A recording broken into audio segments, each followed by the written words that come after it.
when the prodigal son comes to the realization that he blew everything.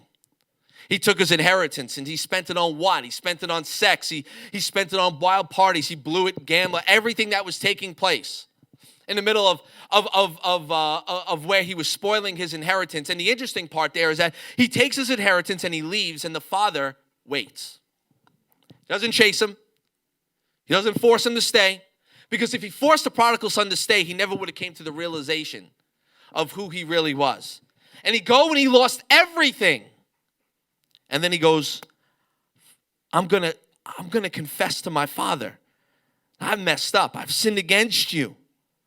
I'm not even worthy to be called your son. Just make me a hired servant. And of course, we know the story. As soon as the father sees his son coming back, the father gets the best cloak, the best robe, and chases down that son and greets him with a big, huge hug and throws the greatest party ever and says, what are you talking about? You're not worthy to be called. You are my son, whether you feel like it or not. Whether your actions showed it or not, you are still my son. And what brought upon these actions, what brought upon this transformation is confession. See, confession is not easy, it's difficult.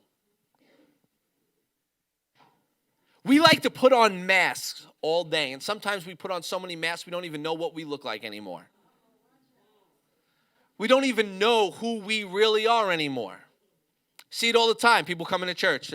I go, how you doing? I'm great. I'm doing awesome. Meanwhile, I just been up for 42 straight hours. You were dragged here on the back of a car. You got up, dusted yourself off, stumbled through the door. Like, how you doing? Oh, amazing, right? Yeah, blessed and highly favored. If you've been in church, it's blessed and highly favored. Or too blessed to be stressed, right? What are the other one? If you've been in church along a year, you've come up with some rhyme to tell somebody. But sometimes it takes a lot to just go, I'm not doing good. But honestly, that's the best place to be. As we learned at Easter and Good Friday, the message, the best place to be is what? Broken. Because that means everything on the inside begins to come out.